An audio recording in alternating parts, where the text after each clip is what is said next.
Welcome to the show, Meg. Thanks for being here. Oh, thank you so much for having me, Lisa. I found you through a mutual group we're in on Facebook, and I was automatically drawn to your story and wanted to have you here to talk. And we talked before the show about your demographic, and it's not just adolescents, it goes all through to people my age, even, and I'm Mhm, 53 years mhm. old. So let's talk about that. You are a certified coach, eating disorder coach, with your own personal experience, which is why you decided to get in this line of work to help others. Yes, I had an eating disorder when I was in high school and early college. It was actually kind of bulimia, which was the anorexia with the bulimia subtype. So I was usually barely eating and working out a lot, and then using bulimia behaviors to compensate for the food that I did eat. And it became pretty serious pretty quickly. And it was also very much wrapped into the 2000s body image kind of like crisis where women who are a size 2 or 4 were kind of like shamed for being overweight. Like it just felt like you had to be a size 0 or less back in those days to really be considered thin. I don't know if that's been your experience, but the body image ideal beauty was smaller than than it is now. So back then, I got sucked into the modeling world. I don't know if you read that in my Yes. story or not. Yes, I did. Please share that as well. Yeah, so it started in high school because America's Next Top Model was the show to watch. Did you ever see that show? I did see that show. I can't say that I was a big fan of it, but I do remember its existence. So I was this young, impressionable teenager, and that show was horrible. Like looking back, it did not age well because they would actually have these young, beautiful women on the show and they would measure their hips, their waist, their bust, their height, and post these measurements all online or on the show. And, of course, me being 5'10", 5'11", started comparing my measurements with the women on the show, and there was a part of me that just said, "Hey, I could get my measurements to match these," and it turned into a little diet, which maybe was felt innocent at first, but then over time, it evolved into bulimia, which was really chaotic and difficult, to deal with. So it was tough, and I did end up actually becoming a model. So I had this goal of getting to that body size, and I ended up getting a modeling contract and moving to Manhattan right after college and walking in Fashion Week. And I did not last very long because this eating disorder could not be contained. I I could yeah, so I worked on the runways and then eventually just there was a moment after months of suffering in Well, let's talk silence. about that. Let's talk about that suffering before you get to the moment. Mhm. What did it require of you to achieve that goal of being a model? Physically, what did that require of you? What was a typical day like for you from the time you got up and went to bed, even the dialogue in your head about the food you were or were not. Mm, great question. So I used to think about how much time during my day am I thinking about food? And I think I spent 95% of my day thinking about food, whether it was what I was going to have or maybe dealing with emotions of guilt for what I had just eaten. And my typical day, I mean, I would wake up, have barely a breakfast, barely. I don't like to use numbers. I don't like to use calorie counts to share, but minimal calories. I was counting every single calorie that went into my body. I would just make it to lunch in high school, barely have lunch, and then go to swim practice and just burn all these calories. So I was really working with a calorie deficit, like a severe calorie deficit to the point where I lost my period, which is usually a main symptom of having an eating disorder, although there are people with eating disorders who do have their period, but I lost my period. I was getting heart palpitations. I was underweight, although I do want to make it very clear that you do not have to be underweight to be diagnosed with an eating disorder, and only 6% of people with eating disorders are actually underweight. So So, it's really the behavior that decides the diagnosis more so than the outcome. yes, the behavior definitely helps in that diagnosis and the emotional distress as well. Mm. Yeah, if it's I guess it's about like anything, if it's trickling into other areas of your life and impeding your ability to function physically, emotionally, scholastically, in your job, in your relationships, whatever that might be. Mhm, absolutely. Yep. When it comes to mental health, you know you have a problem when it starts getting in the way of your day to day life. But I will say a lot of people with eating disorders are high functioning. So, even if you can maintain your typical day to day functions, but you feel like something's wrong, I just want to let the people listening know that they are still sick enough, right? If you're Mhm. holding down the job, I have a lot of high functioning people on my caseload who go to work every day, but they're still very sick. Well, let's take a break. When we come back, I wanna get to that moment you were getting to Okay. talk about when things started to change for you. We'll be right back. Yeah.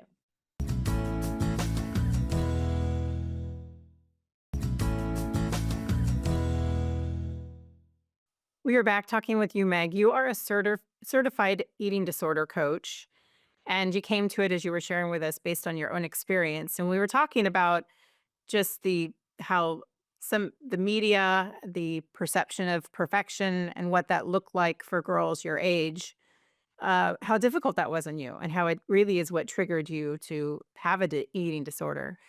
And then you were getting to the part where you were saying you had a moment that something Mm, changed for you. Let's talk about that.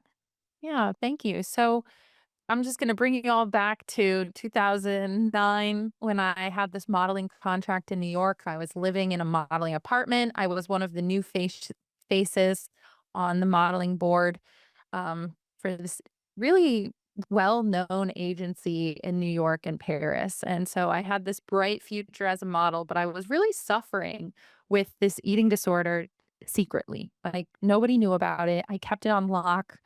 I I was just going to these appointments, trying to get modeling gigs, trying to get in these shows. It was New York Fashion Week. And I remember booking this high powered show. It was actually cast by Alexander Wang, who is a famous designer, and this models collection. Her name was Erin Lawson, I believe. They had this show, and I was so proud of myself because I booked this amazing show. I was walking alongside some of the big names I really looked up to in modeling. So I felt like I had really made it. But it was so fascinating because the contrast from that moment to maybe an hour or 2 later when I was back in my modeling apartment having a bulimic episode, right? I was just kind of in the bathroom, feeling, getting sick and suffering, crying, feeling really distressed, and knowing deep in my heart that this was not okay and I was not well. And also knowing that if I reached out for help, it meant throwing away probably this modeling career that I had really worked hard for because I knew deep down that my body was not meant to be that size. And in eating disorder recovery, we talk about your set point, and everyone's body's set point is a different range. And my set point range was not meant to be runway model thin. So I'm in the bathroom, I'm suffering.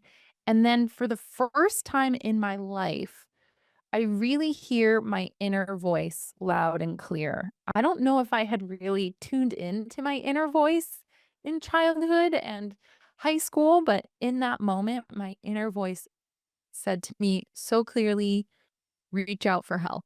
You can leave. You do not have to be here. And during that time, my mind was always so focused on success and getting the jobs and losing the weight that that thought felt so different. It felt refreshing. So I held on to it. And the very next day, I walked into my agency. I told them I had an eating disorder. And I called my parents, and my dad drove in from Connecticut. We packed up my little bunk bed in the modeling apartment, and I moved home, and that's when my recovery started. And it was a very powerful moment for me because I finally decided to break away from that isolation of having an eating disorder and start talking about it and reaching out to get the help I needed. That's amazing. And, you know, people who are watching or people who have children or friends who are experiencing this, that inner voice part, it's something that we either learn to listen to or the knock gets louder. And the Mm. knock gets louder and louder. And maybe if you hadn't listened then it would have taken something else to be the catalyst for you, right? Something more physical, more difficult to recover from. Your parents, your dad got in his car and drove and got you, loves you, wants to take good care of you. Did they have any inkling of your issues growing up or once you'd left, or were you good at hiding it? I think the culture was very good to hide in. Like, Mhm. the culture back then was, like, those 100-calorie packs and Yeah. 0-calorie snacks and 0 all these things. So, I remember when I was sick, I almost made my whole family sick. Like, I was on a diet, and then they all decided to go on a diet. Like, if you look at photos of my family back then, we were all the skinniest then. So I think if they had an idea, they probably didn't realize how bad it was behind the scenes. They knew I was really focused on food and emotional about it. Like, I have this vivid memory of yelling at my mom for adding salt to my popcorn. Mm, Like, mm. how innocent is that? Yeah, yeah. She just wants it to taste better, and I remember lashing out at her. So I think she probably knew, but I had to say something. I had to use my voice and reach out for help. And the second I was able to do that, they came and understood and were able to help me. So Get the help you needed. yeah, So and I will say this, can I say one more thing? sure. It totally went under the radar with my doctor, and I think that was part of the culture back then too, which was, "You don't have your period. This is typically a red flag, but you're an athlete. Yeah. It's whatever." And so I think because I was an athlete and, very lean because of that, the doctors didn't catch it, and that was really hard, and I wasn't about to tell them. Well, I struggled. one of the things that I think is true too, like, well, obviously our relationship with our primary care provider, and that's changed over the years. I told you that your last name is the same as my primary care provider. I Yeah. have all of my life, until I moved here, really, um, or moved away as an adult, I should say. And the relationship I had with him, I couldn't have gotten away with it. But now in today's medical care system, where you may not see that same provider if the office is busy. I mean, I think, have an advantage in my healthcare because I will not settle for less than what I need from a provider in terms of like who I see and how I feel about that provider. And if that isn't a good fit, I'll go find another. And a lot of people just keep seeing the same provider, even if they're not comfortable. But also in terms of just the malnourishment that you're going through. So your decision making probably isn't as good because, when you're talking about these little low this, low these snacks, it's all in a package and there's not a lot of nutritional value. And then what little food you are eating, I mean, your brain needs fat Yes. and all of these things that we've learned over the years. And also, my mom and I were talking about this the other day when I was telling you would be on my show and she said, "I remember always being on a diet when you were growing up." And I Mhm. remember her and our neighbor making the cabbage soup stuff, just Mhm. different things that they were doing. And I didn't have, I didn't go on a real diet until like my first year of college. I mean, I wasn't the skinniest girl or anything like that. I have a muscular build. I don't remember feeling super self-conscious about myself or anything.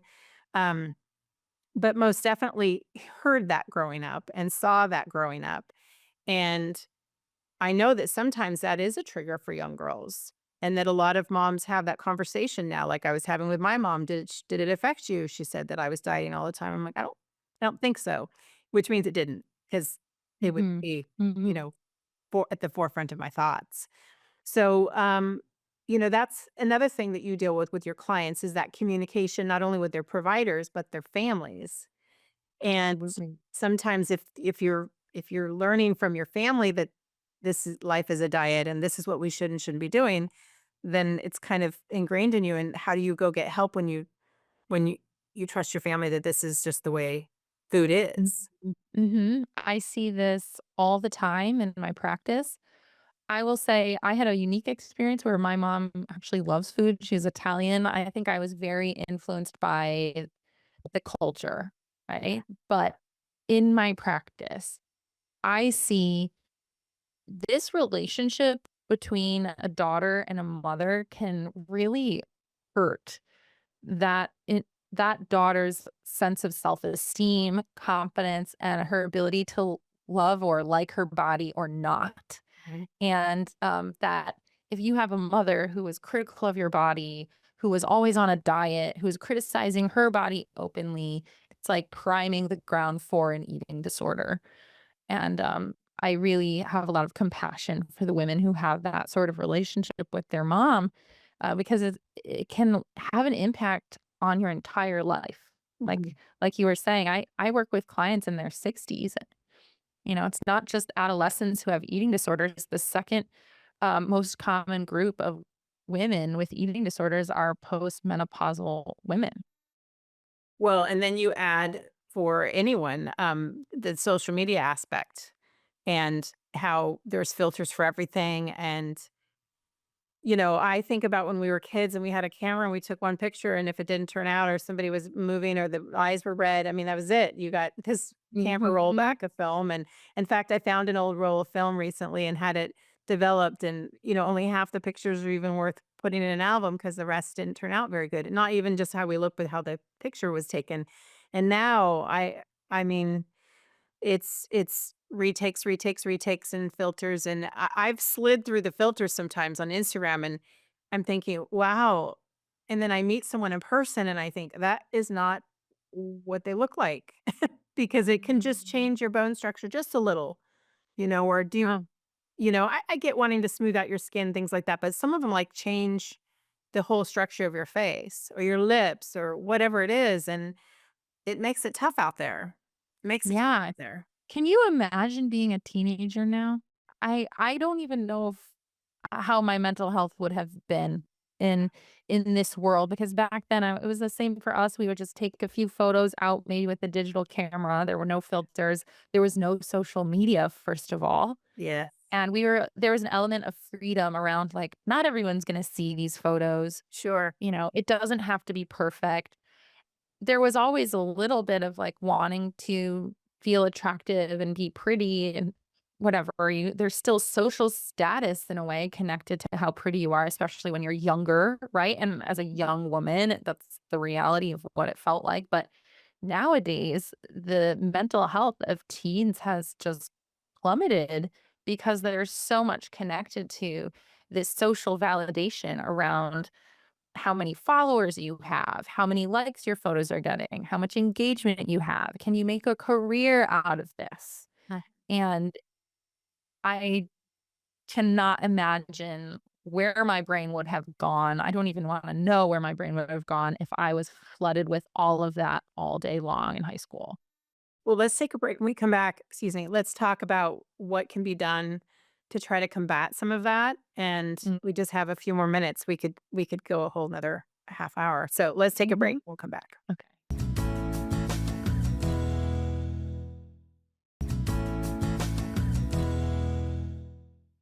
Meg, we just have a few minutes left, 4 minutes to be Mhm. exact. And so I want to help people who are watching who might recognize or have a feeling that their children, male or female, boy or girl, are having trouble with an eating disorder. What are the signs that we could look for in our friendships and our children that gives a sign that there might be a problem? I know there's Great. probably many. Great question. So there are some clear behaviors that are red flags, like severe restriction, calorie counting. Then there's also excessive exercise and maybe working out too much. Then there's also this thing called body checking where you're constantly checking your body in the mirror or trying on clothes to make sure they fit, or maybe you're taking photos of yourself obsessively, like we were talking about before. So there are many behaviors. And then there's also coupling with emotional distress. So is your kid really triggered when talking about food? Or do they get defensive if you say something about exercise or working out, or that I find there's that emotional suffering in eating disorders that you can feel out as a parent. So those are the main red flags to look for. And I'd say the first thing you can do is just make sure your child has a therapist to talk to, a dietitian if you're fortunate enough, and even a recovery coach. And recovery coaches help with behavior change. And so what would be the first step? So would it be to talk to your medical provider? Would it be to reach out to someone like yourself? Or just because they're watching this, excuse me, they're watching this and they're thinking, okay, now what do I do? I recognize these things. What's the first thing? Mhm. I think the first step is find a professional who is specialized in eating disorder recovery, because there are a lot of professionals out there who actually don't know very much. They aren't properly trained to work with people with eating disorders. So find a specialist, whether that's a therapist, dietitian, coach, or doctor, although doctors who specialize are pretty hard to come by. But find that specialization. Certified eating disorder specialist is what you're looking for. So that would be the term they would look for online. Mhm. And also having that dialogue going with their child from the start, or trying to create a healthy environment for food Mm, and to mhm. just to make sure that that's okay. Like I feel like I had a healthy environment for food, even though my mom was dieting. I don't remember it being like all the time, Yes. but looking back, and then of course you look back at the pictures and she thinks I never need to be on a diet. My mom would say about herself Mhm. then, now looking back, and we do that. We put a pressure on ourselves that's just I've done it, my friends do it, it's a real thing, and like I said, at my age, it happens too, so really just appreciate your expertise and that you've taken something that was really hard for yourself and made good on it for other people, and so we just have a 1 minute left. What is the greatest lesson you've learned about yourself through this process? Wow, great question. I think it is connection to the intuition, and if you feel like something isn't right or you don't feel like you're okay, just trust that and reach out for help and listen to that inner voice that's telling you to take action on it. Yeah, because that voice will keep talking. Gets louder and louder Mhm. and comes up in different Mhm. forms. I truly believe that, yes. Mhm. Well, thank you for being here, Meg. I really appreciate your time and expertise. Thank you.